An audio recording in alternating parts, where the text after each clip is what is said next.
ಎಲ್ರಿಗೂ ನಮಸ್ಕಾರ. ನನ್ನ ಹೆಸರು ಪ್ರತಿಮಾ ರಮೇಶ್ ಅಂತ. ನಾನು ಬ್ಯಾಂಗ್ಳೂರಿಂದ ಬಂದಿದ್ದೀನಿ. ನಾನು ಈ ನಿಸರ್ಗ ಮನೆಯದು 2021 ಇಂದ ಇವರು ವೆಂಕಟರಾಮ್ ಹೆಗ್ಡೆ ಅವ್ರದ್ದು ಫಾಲೋ ಮಾಡ್ತಾ ಬಂದಿದ್ದೀನಿ. ನನಗೆ ಕರೋನಾ ಟೈಮಲ್ಲಿ ಇವ್ರು ತುಂಬ ಅವ್ರು ಮಾತಾಡಿದ್ದು ಸ್ವಲ್ಪ ನಂಗೆ ತುಂಬ ಎನರ್ಜಿ ಕೊಡ್ತು. ಆ ಟೈಮಲ್ಲಿ ಸ್ವಲ್ಪ ಡೌನ್ ಆಗಿಬಿಟ್ಟಿದ್ದೆ ನಾನು. ಸೊ ಅವಾಗಿಂದ ಆನ್ಲೈನಲ್ಲಿ ತರಿಸ್ಕೊಂಡು ಕನ್ಸಲ್ಟೇಷನ್ ತೊಗೊಂಡು ಟ್ರೀಟ್ಮೆಂಟು ಮೆಡಿಸಿನ್ಸ್ ಎಲ್ಲ ತರಿಸ್ಕೊತಾ ಇದ್ದೆ. ಇವಾಗ ಫಾರ್ ದ ಫಸ್ಟ್ ಟೈಮು ಇಲ್ಲಿಗೆ ಬಂದೆ. ಸೊ ಇಲ್ಲಿ 7 ಡೇಸು ನಂದು ಟ್ರೀಟ್ಮೆಂಟ್ ಇತ್ತು. ಚೆನ್ನಾಗಾಯ್ತು ಟ್ರೀಟ್ಮೆಂಟ್ ಎಲ್ಲ. ಇಲ್ಲಿ ಫೆಸಿಲಿಟೀಸ್ಗಳು ಪ್ಲಸ್ ಈ ನೇಚರ್ ತುಂಬ ಚೆನ್ನಾಗಿದೆ. ಇಲ್ಲಿ ನೇಚರ್ಗೆ ಬರ್ತಿದ್ದಂಗೆ ನೀವು ಯು ಫೀಲ್ ವೆರಿ ಮಚ್ ರಿಲ್ಯಾಕ್ಸ್ಡು. ಮತ್ತು ಡಾಕ್ಟ್ರು, ಸ್ಟಾಫ್ಗಳು ಎಲ್ಲರೂ ತುಂಬ ಕೋಆಪ್ರೇಟಿವ್ ಆಗಿದ್ದಾರೆ. ನಂದು ಬ್ಲೋಟಿಂಗ್ದು ಸ್ವಲ್ಪ ಪೋಸ್ಟ್ ಮೆನೋಪಾಸಲ್ ಇಶ್ಯೂಸ್ ಇತ್ತು.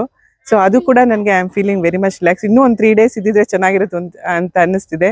ನೆಕ್ಸ್ಟ್ ಪ್ಲ್ಯಾನ್ ಮಾಡ್ತಾ ಇದೀವಿ ಮಕ್ಳ ಜೊತೆ ಬಂದು ಇನ್ನೊಂದು ಸ್ವಲ್ಪ ದಿವಸ ಇದ್ದು ಹೋಗೋಣ ಅಂತ ಅನ್ನಿಸ್ತಿದೆ. ಎಲ್ಲ ಸ್ಟಾಫ್ ಮೆಂಬರ್ಸ್ ಎಲ್ಲರೂ ತುಂಬ ಕೋಆಪ್ರೇಟಿವ್ ಇದ್ದಾರೆ. ಎಲ್ಲರೂ ತುಂಬ ಖುಷಿ ಆಯ್ತು ಇಲ್ಲಿ ಬಂದು. Feel very much relaxed. ನಾನು ಥ್ಯಾಂಕ್ಸ್ ಹೇಳಕ್ಕೆ ಇಷ್ಟಪಡ್ತೀನಿ ಎಲ್ಲರಿಗೂ.